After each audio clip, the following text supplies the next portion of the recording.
Hello students, welcome back again in this video. And 8th class student, we were doing the lesson The Rise of Company Power, and in this lesson we have done two videos, and this is the third video of this lesson. And today we'll start with the Battle of Plassey, because earlier we have done the British conquest of Bengal, and now today we'll start from the Battle of Plassey, then later on Battle of Buxar. So let's get started. Battle of Plassey.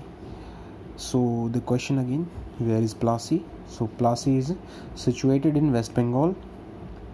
Alarmed by the fall of Fort William, the company officials in Madras immediately sent forces under Robert Clive and Admiral Watson to Calcutta.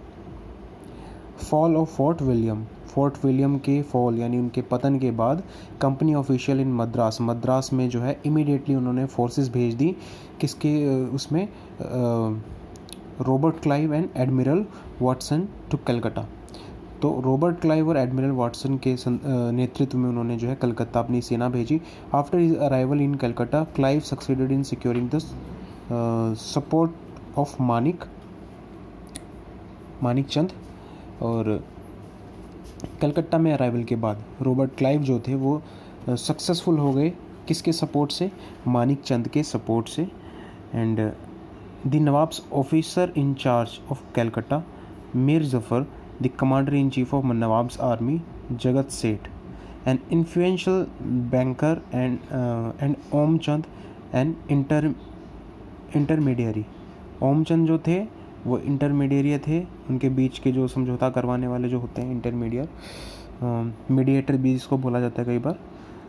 All of them join hand together to depose Siraj-ud-Daula. तो इन सभी ने साथ में मिलकर किसके against लड़ाई छेड़ दी? सिराज-उद-दौला के. The armies of the Nawab and the British faced each other at Plassey. अब आर्मीज हैं नवाब की और ब्रिटिशर्स की, आपस में प्लासी के युद्ध में वो मिले.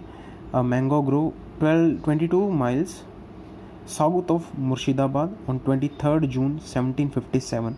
So this is the date of Plassey War. जब स्टार्ट हुई किन के बीच में हुई? Armies of nawab and Britishers के बीच में. A large section of the nawab's army did not take part in the battle. तो नवाब की जो आर्मी थी उनके ज़्यादातर लोगों ने बैटल में हिस्सा नहीं लिया. सिराज-उद-दौला वॉज कैप्चर्ड एंड किल्ड. और इस लड़ाई में बैटल ऑफ प्लासी में सिराज-उद-दौला जो है कैप्चर कर लिया गया, पकड़ लिया गया और उनको मार दिया गया. Mir Jafar was proclaimed the new nawab of Bengal. और बाद में फिर मीर जफ़र को जो है बंगाल का नया नवाब बना दिया गया. Jafar rewarded the British by granting them the zamindari of 24 districts of Bengal. और इसमें नवाब तो बनाया ही बंगाल का, साथ ही साथ ब्रिटिशर्स ने उनको ज़मींदारी दे दी 24 डिस्ट्रिक्ट की बंगाल के. All French settlement in Bengal were also surrendered to the England. और बंगाल में जो पहले से फ्रेंच सेटलमेंट थे, फ्रेंच लोग जो बसे हुए थे, वो भी उन्होंने भी सरेंडर कर दिया इंग्लिश लोगों के सामने. The battle of Plassey was the first major victory of the English in India. तो बैटल ऑफ प्लासी जो है पहली सबसे बड़ी जीत थी ब्रिटिशर्स की इंडिया में. They now got a monopoly over trade in Bengal and gradually ousted the French. अब ये उनकी जीत थी, पहली जीत थी, और इससे क्या हुआ? मोनोपोली हो गई, एक अधिकार हो गया उनका बंगाल में बिजनेस पे, ट्रेड पे, फ्रेंच एंड द डच. और ग्रेजुअली उन्होंने क्या किया? फ्रेंच और डच लोगों को वहाँ से हरा दिया और आउटस्टेटेड कर दिया, भेज दिया बाहर. As a Mir Jafar was a puppet in the hands of the English. और मीर जफ़र क्या था? एक कठपुतली थे किनके हाथों की? ब्रिटिशर्स की. They gradually extended their political control over the province. और धीरे धीरे उन्होंने जो है एक्सपेंड किया, बढ़ाया अपना पॉलिटिकल कंट्रोल एरिया में. The rich resources of Bengal made them financially stable to further their political designs in India. अब रिसोर्सेज जो थे, रिच रिसोर्सेज थे बंगाल में जितने भी, उन सभी ने इनको एक तो कैपिटल प्रोवाइड किया, पैसा प्रोवाइड किया, और उससे क्या हुआ? उनकी जो है स्टेबिलिटी आई पॉलिटिकल डिज़ाइन में. तो ये था हमारा बैटल ऑफ प्लासी. किसके बीच में हुआ था? ब्रिटिशर्स और नवाब सिराज-उद-दौला के बीच में. और बाद में इस बैटल में सिराज-उद-दौला को कैप्चर कर लिया गया और मार दिया गया. और बाद में मीर जफ़र को जो है बंगाल का नवाब ब्रिटिशर्स ने बना दिया. नेक्स्ट देखिए अब battle of Buxar. Through a puppet nawab Mir Jafar failed to comply with the ever increasing demands of the English. अब क्योंकि वो नवाब जो थे ब्रिटिशर्स के मीर ज़फ़र, वो पूरी तरह से फेल हो गए कि जो जो इंक्रीजिंग डिमांड थी ब्रिटिशर्स की उनको पूरी करने में। Consequently he too was replaced by Mir Qasim, और इस तरह से ब्रिटिशर्स ने अब दोबारा से क्या किया, बदल दिया, मीर ज़फ़र की जगह मीर कासिम को नवाब बना दिया बंगाल का। Mir Qasim was son in law of Mir Jafar. अब वो क्या था, सन इन लॉ था, दामाद था मीर ज़फ़र का, Mir Qasim. Mir Qasim in turn granted the zamindari rights of Burdwan, Midnapore, Chittagong district of the English to the English.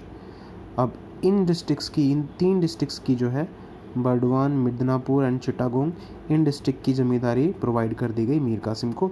He also promise to help the company financially in its southern expeditions.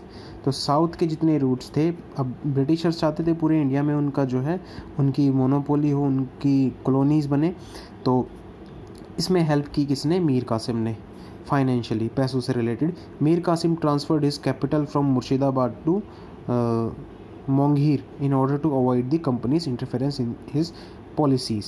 और मीर कासिम क्या करता रहा, पैसे ट्रांसफ़र करता रहा, कैपिटल ट्रांसफ़र करता रहा मुर्शिदाबाद से मोंगहीर की तरफ, in order to avoid the company's interference, ताकि कंपनी उनके काम में किसी भी तरह से इंटरफेरेंस ना करे। He made effort to train his army in the modern European techniques. तो मीर कासिम ने क्या किया, बहुत सारे एफर्ट्स लगाए कि ताकि वो अपनी आर्मी को जो है मॉडर्न यूरोपियन टेक्निक्स सिखा सके। He also imposed restrictions on the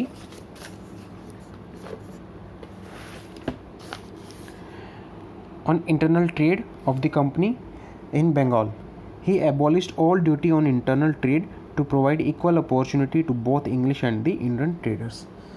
तो उन्होंने काफ़ी कोशिश की कि इंडियंस और इसको ब्रिटिशर्स को इक्वल अपॉर्चुनिटीज़ प्रोवाइड की जाए। The English were both surprised and alarmed by these moves of Mir Qasim. Mir Qasim was defeated by the English in several encounters and forced to flee to Oudh. अब क्या हुआ कि मीर कासिम को भी जो है ब्रिटिशर्स ने हरा दिया बहुत सारे इसमें एनकाउंटर्स में। एनकाउंटर्स मीन्स जैसे भी उनका सामना हुआ आपस में। There he formed an alliance with Siraj-ud-Daula the nawab of Oudh and Shah Alam द्वितीय the Mughal emperor in order to expel the English from Bengal. और इस तरह से जो है मीर कासिम ने किसके साथ, शुजा उद्दौला के साथ एक ट्रीटी बना ली, ताकि जो है, और शाह आलम द्वितीय भी इसमें थे, ताकि मुग़ल एम्पायर अपना दोबारा से बंगाल में हो सके और ब्रिटिशर्स को वहाँ से निकाला जा सके। The combined armies of these 3 rulers met the English forces under major Munro at Buxar. अब जो 3 लोग थे इनकी आपस में, शुजा उद्दौला, मीर कासिम और शाह आलम द्वितीय, इन तीनों ने मिलके जो है अपनी आर्मीज़ के साथ बंगाल में ब्रिटिशर्स के अगेंस्ट काम करना स्टार्ट कर दिया।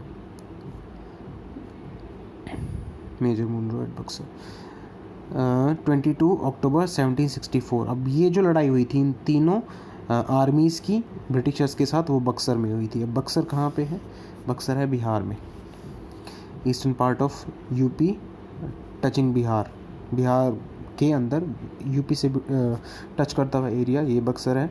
और इसकी लड़ाई कब, 22 अक्टूबर 1764, 22 अक्टूबर 1764। The Indian army was defeated, Mir Qasim was defeated, Mir Qasim was expelled from Bengal.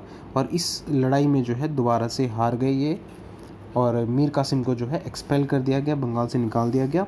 Mir Jafar was reinstalled as the nawab of Bengal, और मीर ज़फ़र को दोबारा से बंगाल का नवाब बना दिया। ही प्रॉमिस टू पे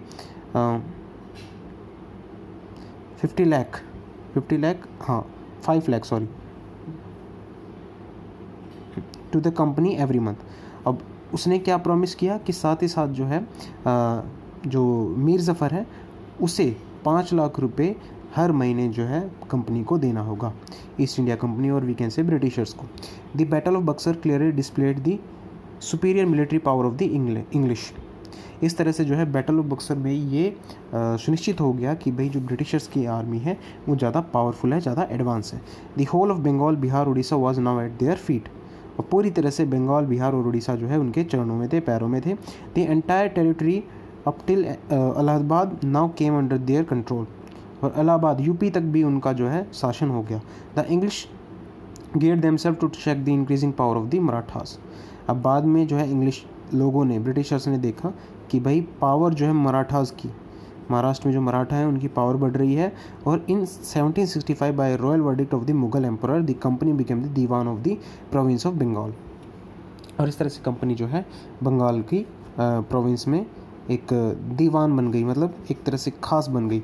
the meant that the revenue from India could now finance the company expenses like purchase of cotton and silk textiles, maintenance of the company's vast troops होता है आर्मी के लिए यूज़ होता है ट्रूप्स, जो battalion होती है, बटालियन पूरी की पूरी कंपनी, उसको ट्रूप्स बोला जाता है। And meeting of the cost of building company office fort eight Calcutta. तो इस तरह से जो है रेवेन्यू जितना जनरेट होता था, जो टैक्स जितना मिलता था, उसी से ही कंपनी के एक्सपेंसेस होते थे। अब चाहे वो कॉटन ख़रीदना है, सिल्क टेक्सटाइल ख़रीदना है, या सैलरीज देनी है आर्मी की, और बिल्डिंग जो नई बनानी है कंपनी के लिए कलकत्ता में, ये सब चीज़ें।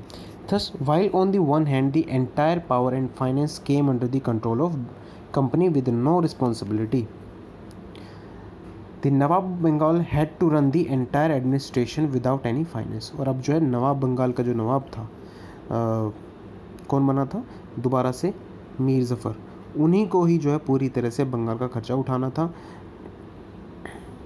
The form of governance was known as the dual system of administration. और इस तरह की जो गवर्नमेंट है उसको, गवर्नेंस जो है उसको कहा गया डुअल सिस्टम ऑफ एडमिनिस्ट्रेशन, यानी दो लोग उसको करेंगे। The system prove to be fatal for the people of Bengal as neither nawab nor the company cared for them. और इस तरह से जो ये सिस्टम था, ये एक तरह से फेटल हो गया, ख़तरनाक हो गया लोगों के लिए, बंगाल के लिए, as neither the nawab nor the company care for them, क्योंकि ना तो बंगाल का जो नवाब था वो उनके फ़िक्र करता था, और ना ही company. The outbreak for a famine in Bengal in year 1770। Famine होता है एक बड़े स्केल पे जब भुखमरी होती है, उसे फेमाइन कहा जाता है। तो 1770 में जो है 1770 में एक बहुत बड़ा अकाल पड़ा, फेमाइन आया, जिसमें जो है भुखमरी से लोग मरते हैं। Clearly expose the abuses of the dual system of administration. उसने बताया कि ये जो डुअल सिस्टम ऑफ एडमिनिस्ट्रेशन है, दो तरह का जो प्रशासन है, इसका कोई फ़ायदा नहीं है। Almost 1/3 of the population was wiped out in the famine. तो 1/3 जनसंख्या जो है उसमें पूरी तरह से ख़त्म हो गई, मर गई। The dual system was finally abolished in 1772। और बाद में जो है इस तरह के सिस्टम को, डुअल सिस्टम ऑफ एडमिनिस्ट्रेशन, इसको एबॉलिश कर दिया गया, ख़त्म कर दिया गया 1772 में। Now further expansion of the British empire. और बाद में किस तरह से ब्रिटिशर्स का एम्पायर आगे बढ़ा। After establishing their strong hold over Bengal, English now turn their attention toward the acquisition of more territories. और बंगाल पे पूरी तरह से कब्जा करने के बाद ब्रिटिशर्स ने सोचा कि और इंडिया में और भी ज़्यादा जगहों पे या टेरिटरीज पे उनको जो है फोकस करना चाहिए, उनको एक्वायर करना चाहिए, हासिल करना चाहिए। They focused on the acquisition of Mysore which was being ruled by the Hyder Ali. और मैसूर को उन्होंने एक्वायर करने की सोची, जो उस टाइम पे रूलर वहाँ के थे हैदर अली, मैसूर के। The Marathas, the Nizam of Hyderabad, the English and the French all wanted to establish their control over Mysore. अब देखिए मैसूर एक जगह है और इसके ऊपर कंट्रोल करने के लिए कितने लोग हैं, Marathas, Nizam of Hyderabad, English and French, all wanted to establish their control over Mysore and waged conflicts against one another. और इस तरह से आपस में ही उनके कॉन्फ्लिक्ट्स हो गए। सिंपल सी बात है, किसी एक चीज़ को पाने के लिए अगर 5 कैंडिडेट होंगे तो लड़ाइयाँ आपस में होगी ही होगी। These conflicts led to the 3 Anglo Mysore war. और इस तरह से मैसूर के लिए 3 लड़ाइयाँ हुई। फर्स्ट वाला है, देन सेकंड वाला है, और इसी तरह से थर्ड है और फोर्थ है,